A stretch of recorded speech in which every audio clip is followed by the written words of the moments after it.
Today we're here with Franklyn Sanchez, the Lynn Tech great from back in 1999 graduate.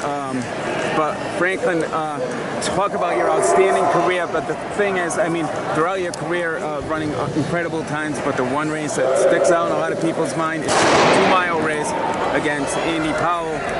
We ran 8:49.6, a 2-mile record that still stands today, breaking Alberto Salazar's record. Let's talk about that first. Did you ever expect something like that in a race like that? I know the week before you got beat by 6 seconds, right, by Andy? I did. So, yeah, I mean, talk about that race. I mean, it's still a race people still talk about, and they'll talk about for years, but talk about that in particular. Well, first of all, thank you for inviting me for the interview. I'm very honored to be here and inducted in the Hall of Fame for Massachusetts. Thanks to Bob and the rest of the organizers, and thanks to my coach Jean Can. Without her, I don't think it would have been possible. But to answer your question, going back to that race in February 1999, the All-State meet against Andy Powell, it was just something I never expected, to be honest with you. Andy Powell was an amazing runner. He was, giving Jonathan Riley, who at the time was a great Massachusetts runner, a run for his money as a sophomore. So to be with Andy Powell, going into my senior year on the indoor and run that spectacular time for the both of us, 8:50, 8:49, was just an amazing experience. Today, when I actually was being announced into the Hall of Fame by Mr. Bob, and he showed me the video on that last lap, it just brought a lot of, it relived everything that I remember. And what I remember in '99 was that the Reggie Lewis Center was just standing on their feet and just going wild. They were just cheering the both of us on, and at one point I didn't know if they were cheering for Andy or me or what, but it was just an amazing experience. And I didn't think I would ever run 8:49.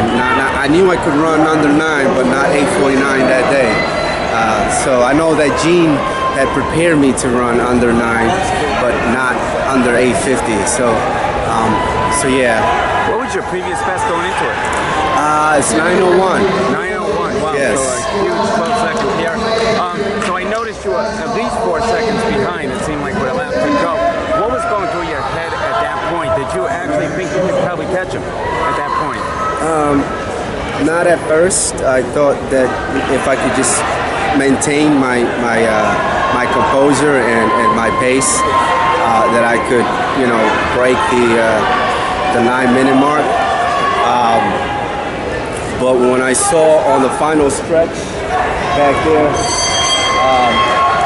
that I could see his back, I knew that I had a chance to actually compete with him towards the final stretch. And yeah, it happened. I don't know how, but the announcer did an amazing job. Gene, I remember Gene over there somewhere. I remember my brother over there somewhere going crazy.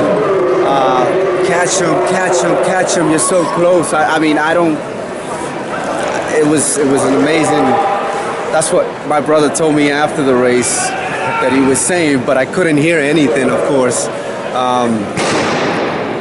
No, I didn't think that I was gonna catch him. And then moving on, you're going to college at Villanova, right? Georgetown. Georgetown, I'm sorry. And then finishing 6th at the NCAA championships as a freshman, and then also breaking Steve Prefontaine's junior record, 13:36, I believe. I think it was 13:38. Yeah, so talk about that. I mean, moving on and still, I mean, and doing. You know what's funny about that? This is the very ironic, or the irony of that. When I was a senior, I saw the movie Steve Prefontaine with my older brother. And I I remember telling my older brother, listen, you know, towards the end when the end of the movie it says Steve Prefontaine still holds the 5,000 junior national American record. And I remember reading those words and telling my older brother, if I could break that record, I'd be all right if I didn't run another step after that. And I guess the irony of that is that I did break the Steve Prefontaine's last junior national American record, and I think that was my best performance of my running career as a young man, 19 years old, and I was never the same after that.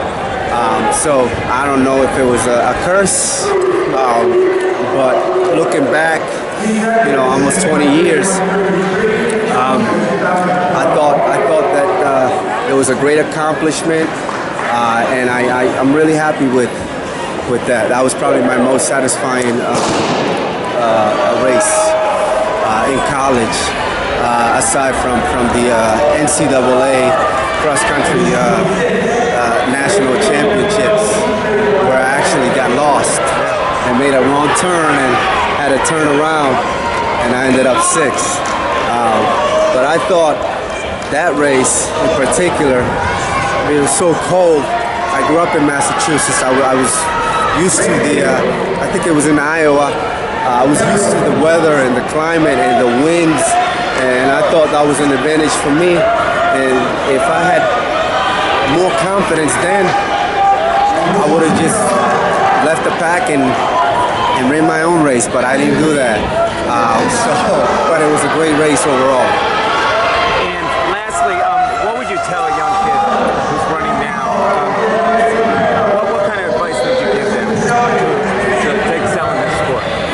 Just very, very much similar advice as any high school coach would give to, if you're really serious about running, and you want to be great, to know that you have to sacrifice certain things, and one of those things is being very disciplined with your game, with your event, listening to your coaches, of course, and just basically staying really focused, and if you can write down. What helped me was, you know, this was very interesting. I invited my high school coach, Jean Can, to my house, and her husband one time, for the first time, to my house, and they noticed one thing in front of my room, in front of my wall. It was a message that said, I want to break 9 minutes for 2 miles. So it worked for me. You know, I saw that goal every night before I went to sleep, and it worked. So, you know, young athletes coming up, great athletes, write it down, write your goals down, stay focused, and work hard.